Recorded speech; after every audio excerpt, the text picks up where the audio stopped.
안녕하세요. 오늘도 사연살롱을 찾아주셔서 감사합니다.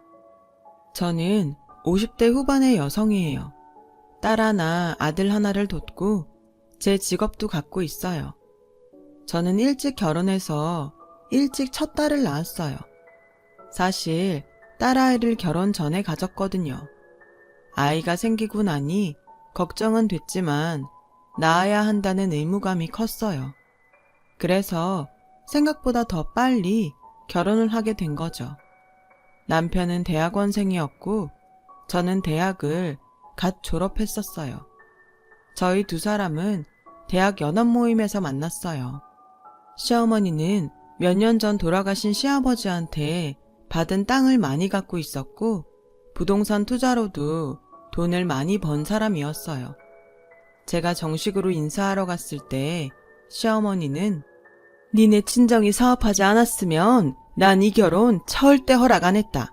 그러니까 앞으로는 니네 친정이 우리 진성이 먹여 살려야 한다. 라며 너무 당당하게 요구하니 저도 모르게 오히려 기가 죽었어요.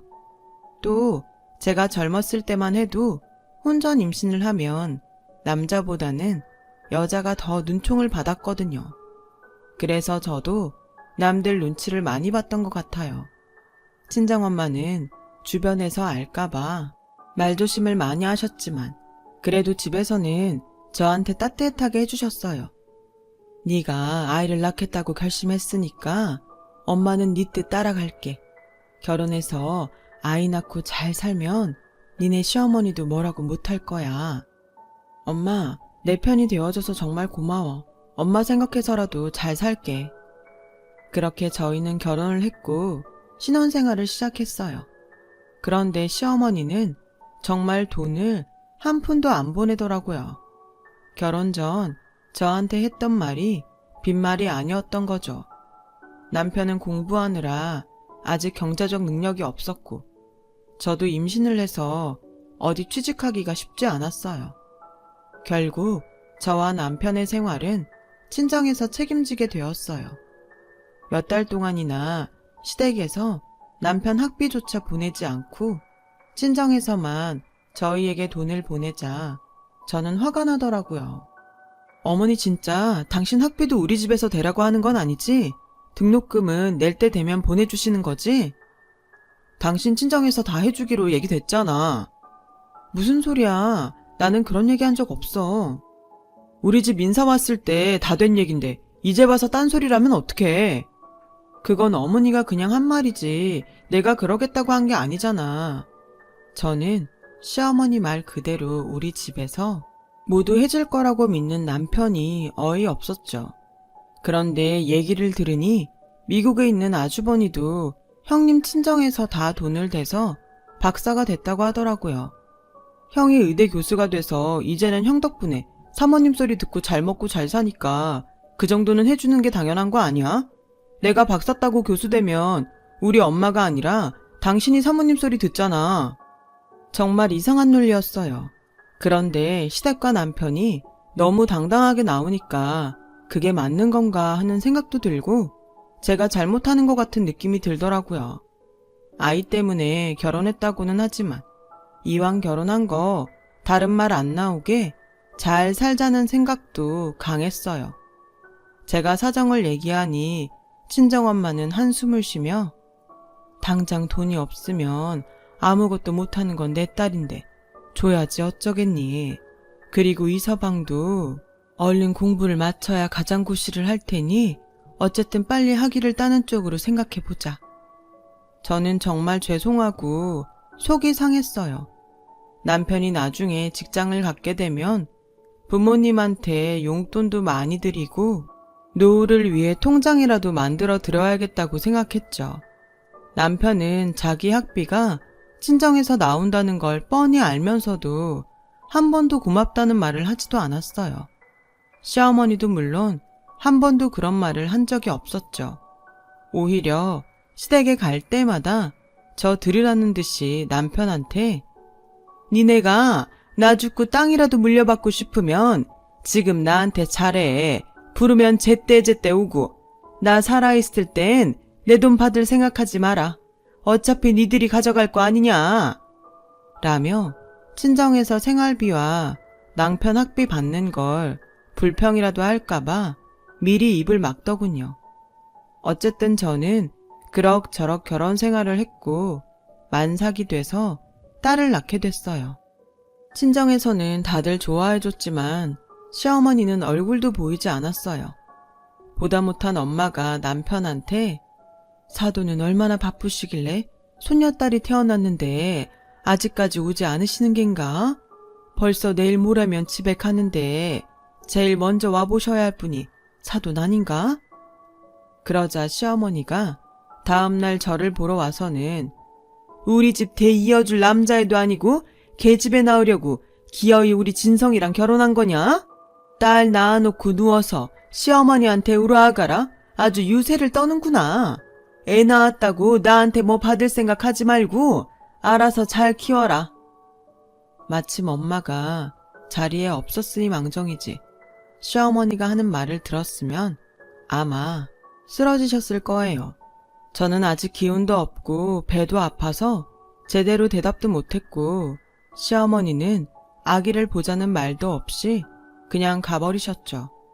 남편이 뭐라고 했는지 모르겠지만 이럴 거면 괜히 말을 꺼냈다 싶었어요.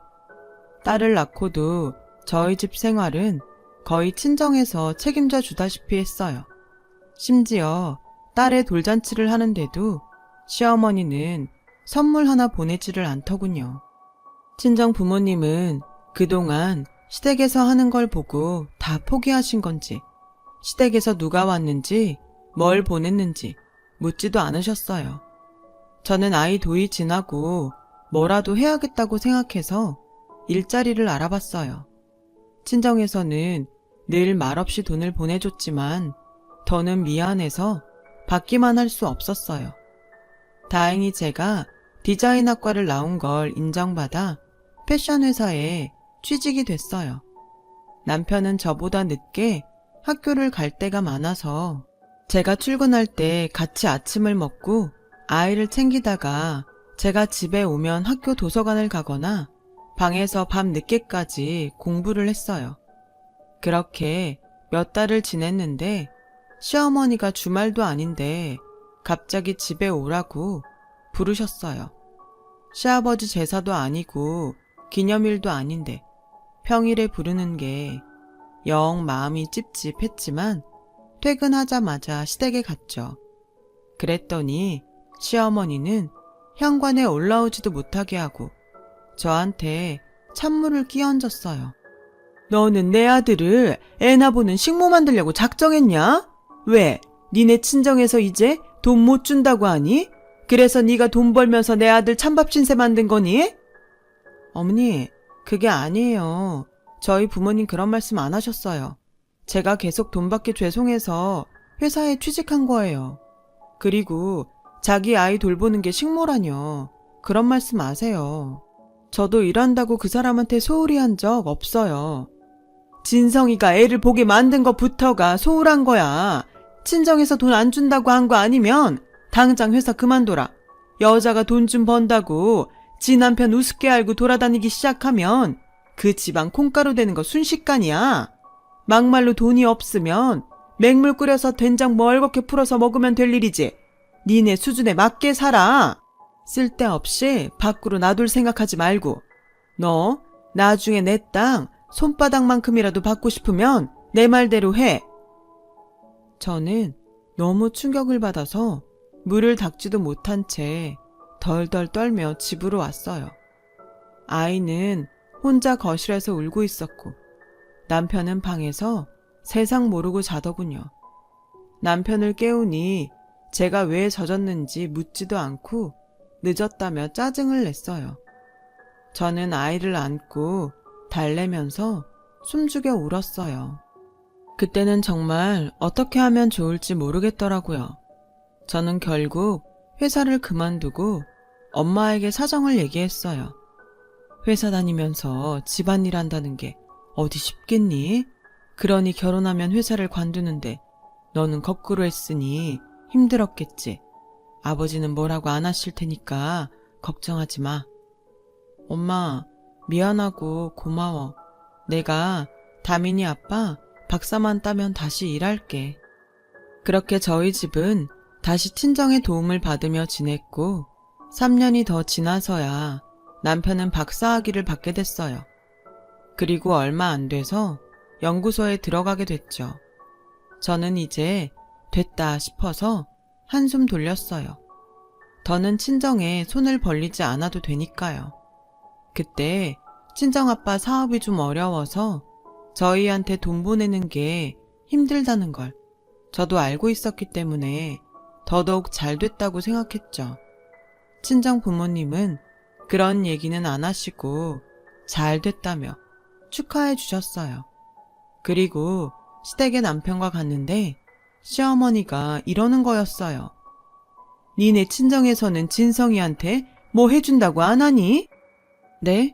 뭘 해주다니요? 그게 무슨 말씀이세요? 그럼 사위가 번듯한 직장에 들어갔는데 아무것도 안 해주신다는 거냐? 아무리 못해도 차 한 대는 뽑아줘야지. 어머니, 그동안 친정에서 저희 때문에 쓴 돈이 얼만데요. 그냥 축하만 해주셔도 감사하죠. 장사밖에 할 줄 모르는 니네 친정이 정상적으로 한국 최고의 정책연구소에서 일하는 사위를 쳐다나 받겠니? 게다가 나 죽으면 물려받을 땅하고 재산이 얼만데 아이고 감사합니다 하고 100번 절을 해도 모자랄 판에 그게 무슨 소리냐? 네 윗동서는 제대로 선보고 결혼했어도 내 아들한테 그러지 않았다. 니네 집안은 어쩜 그렇게 예의를 모르니? 저는 딸을 아는 채 너무 수치스러워서 속으로 부들부들 떨었어요. 그런데도 남편은 너무 태평스럽게 과일을 먹으며 TV만 보고 있더군요. 원래 이런 분위기에서 살아서 그런지 제가 당하는 게 아무렇지 않은 모양이었어요. 이러고 평생을 살 수 있을지 점점 마음이 답답해지기 시작했죠. 그런데다가 친정아빠 사업도 힘들어져서 정 같지 않았어요. 어려운 중에도 엄마는 남편한테 취직 선물로 고급 시계를 선물하셨어요. 남편은 선물을 받을 때도 건성으로 고맙다고 목례만 하더니 시계를 차고 다니지 않았어요. 여보, 왜 엄마가 사준 시계 안 차고 다녀?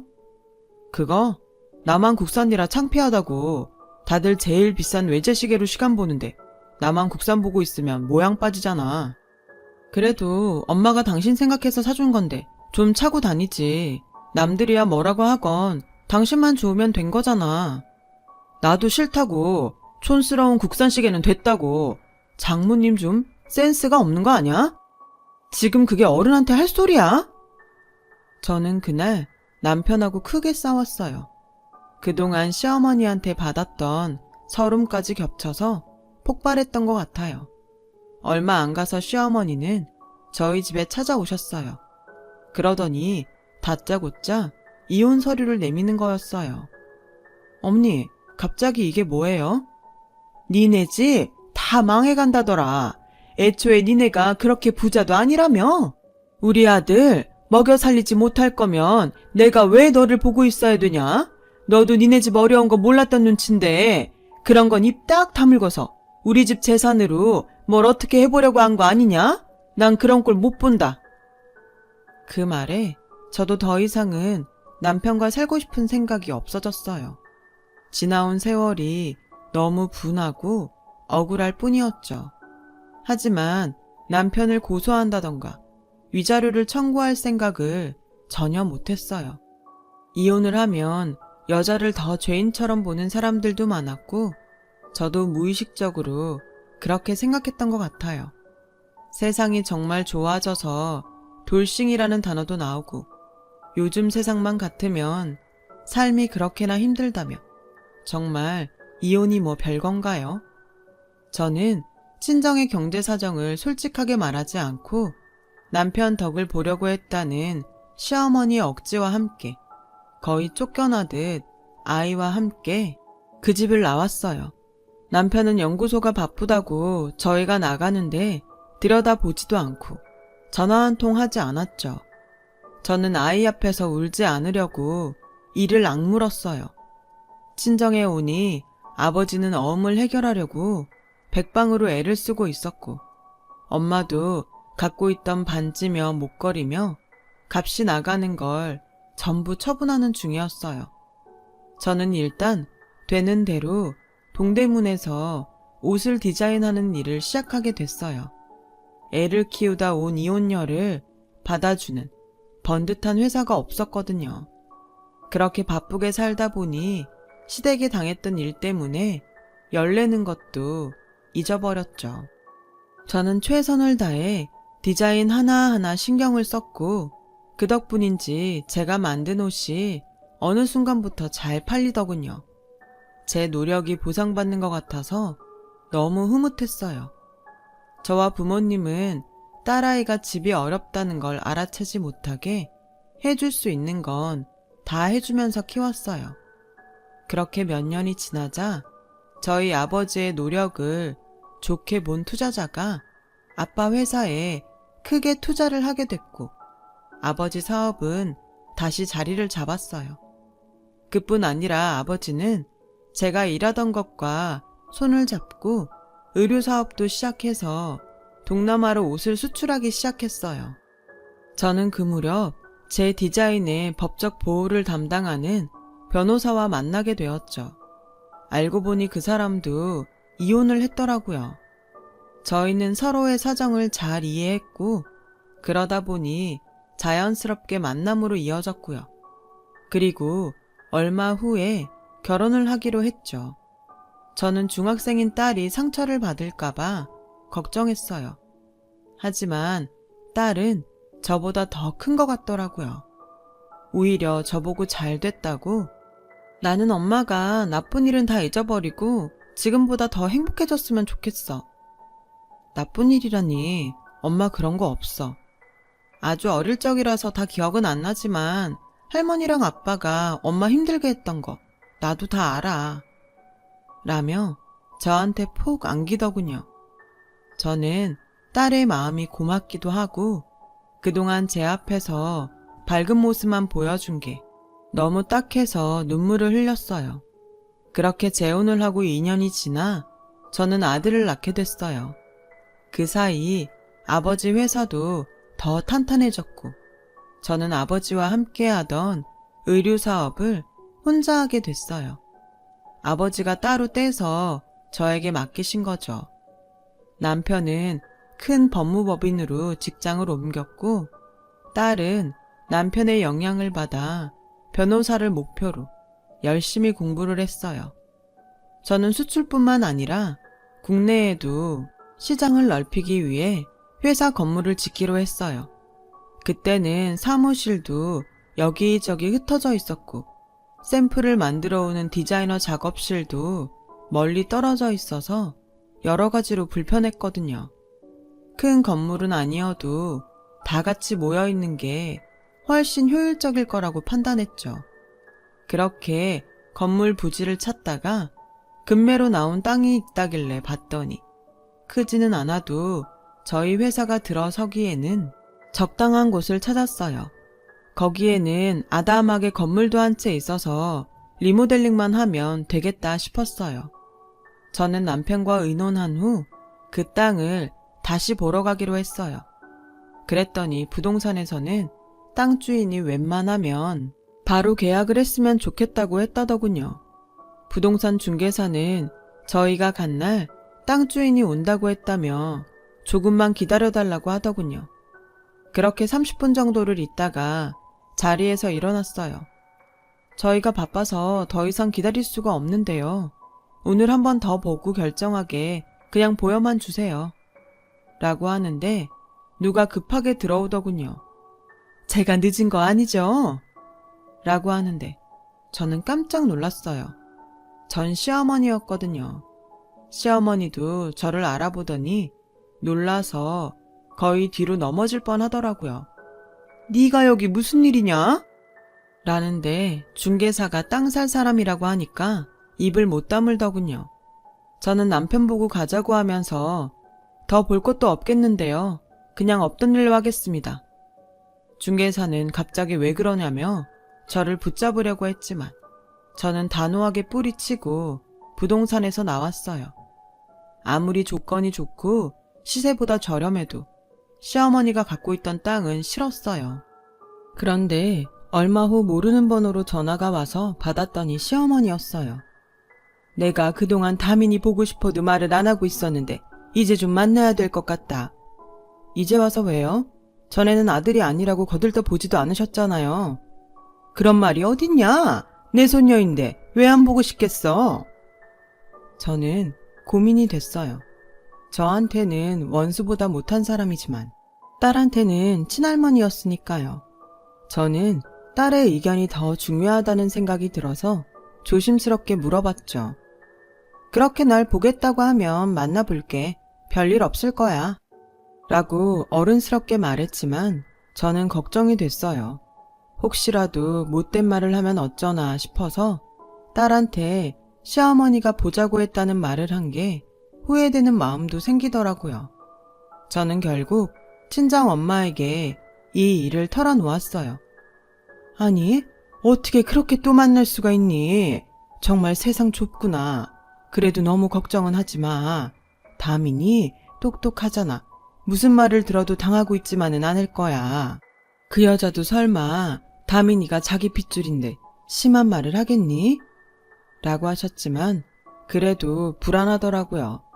그래서 딸한테 같이 가자고 했죠. 엄마, 할머니가 나만 보자고 했다며. 나 혼자 갔다 올게. 그래도 엄마가 같이 가야지. 어떻게 너만 내보내. 나 어린애 아니야. 괜찮아. 만나고서 전화할게. 라고 했지만 저는 몰래 따라가서 카페 구석에 앉아 있었어요. 조금 있으니 시어머니가 들어와 딸과 만나더군요. 시어머니는 딸의 등을 쓰다듬으며 음료수를 시켜 자리에 앉더니 본격적으로 본색을 드러냈어요. 너는 누가 뭐래도 우리 이씨 집안 핏줄이야.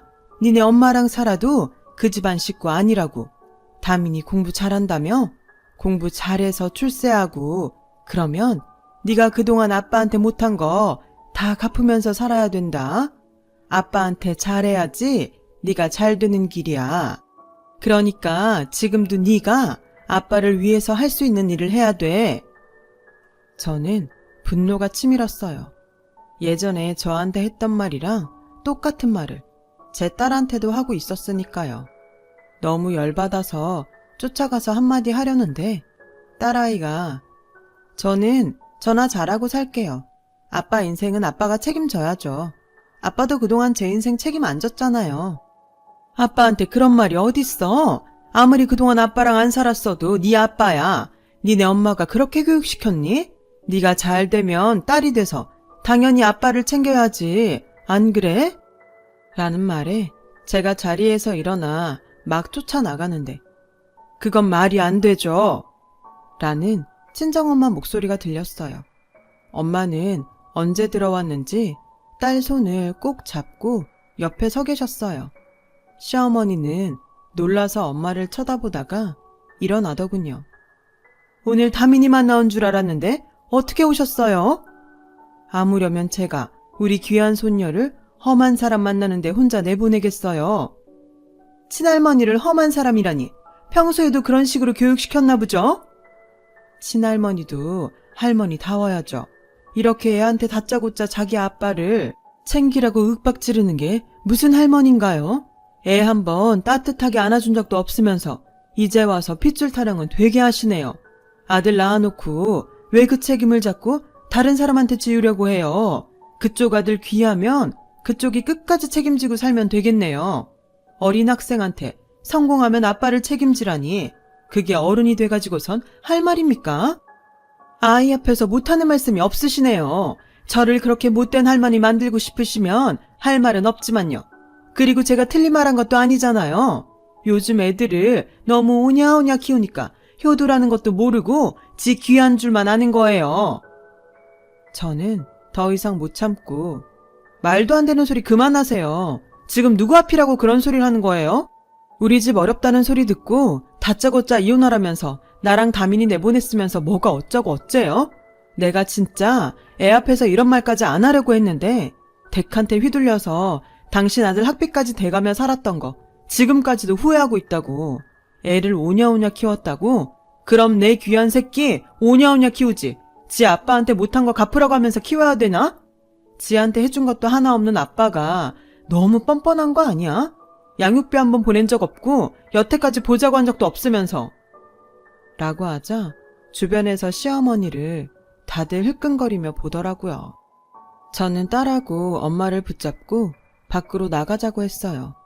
그러자 시어머니는 급하게 저희 앞을 막아서더군요. 그러지 말고 얘기 좀 하자. 내가 다민이한테 그런 말을 한 건 우리가 지금 정말 어려워서 그래. 그리고 우리 땅 사기로 한 거 좀 더 값을 쳐주고 사면 안 될까 해서. 저와 엄마는 너무 기가 막혀서 말도 안 나왔어요. 제가 막 뭐라고 쏘아붙이려는데 딸이 먼저 할머니, 그런 걸로 더 이상 엄마 괴롭히지 마세요. 저도 할머니가 저 손녀라고 안 좋아하고 엄마 힘들게 한 거 다 알아요. 아빠는 엄마 편 한번 들어준 적 없었고요. 그런데 제가 왜 그런 아빠를 위해서 뭘 해야 돼요? 그리고 저 아빠 따로 있어요. 변호사 아빠요. 한 번만 더 엄마 힘들게 하면 우리 아빠한테 다 말해서 법적으로 할 테니까 그렇게 아세요. 라고 하자 시어머니는 저를 붙잡고 얘, 우리 좀 살려줘. 그 땅 지금 못 팔면 우리 큰일 난다. 마지막 남은 재산인데 제발 좀 도와줘. 이것 보세요. 우리 딸이 당신 필요할 때마다 돈 대주는 은행입니까? 이제 그만하세요. 라고 엄마가 말하자 그제야 저를 놓아주더군요. 알고 보니 큰며느리가 미국에서 들어와서 시어머니 비위를 맞추고 온갖 애교를 부려서 자기들 몫을 미리 상속받았대요. 그리고 자기 앞으로 전부 돌린 다음에 싹 다 현금으로 바꿔서 전부 들고 혼자 해외로 도망갔다고 해요. 엎친 데 덮쳤다고 시어머니는 기획부동산에 걸려서 빚이 엄청나게 늘었다고 하더군요. 지금 살고 있는 집도 잘못될 수 있어서 얼마 남지 않은 땅들을 당장 팔지 못하면 길거리로 나앉게 생겼다는 거였어요. 그렇게 자기가 가진 재산을 자랑하더니 큰며느리한테 다 털리고 순식간에 궁지에 몰리는 걸 보고 저는 다 자기가 한 대로 받는다는 말이 실감이 났어요. 시어머니가 자꾸 저와 딸한테 전화하고 못살게 굴자 남편은 접근 금지 명령서를 받아서 더는 찾아오지 못하게 했어요. 그 후 한참을 소식도 모르고 살았는데 얼마 전 우연히 시어머니가 큰 며느리도 잡지 못하고 빚도 못 갚았다더라고요. 있던 집도 빼앗기고 반지하 월세로 옮겨서 전 남편이 버는 돈으로 빚을 갚으며 계속 어렵게 산다는 얘기를 들었어요. 저는 제 일을 최선을 다해 나가고 있어요. 남편과 아이들도 잘 지내고요. 아버지도 안정적으로 사업을 잘하고 계세요. 그리고 아무리 힘들어도 남한테 피눈물 나게 하지 않으려고 해요. 저도 그 일로 배운 게 있으니까요. 더 훌훌 털고 남은 인생 정말 잘 살아보려고요. 끝까지 들어주신 분들 정말 감사하고요. 모두 행복하시고 좋은 일만 있었으면 좋겠어요. 그럼 다들 건강하세요. 여러분, 사연 댓글에 응원과 현명한 조언 부탁드려요.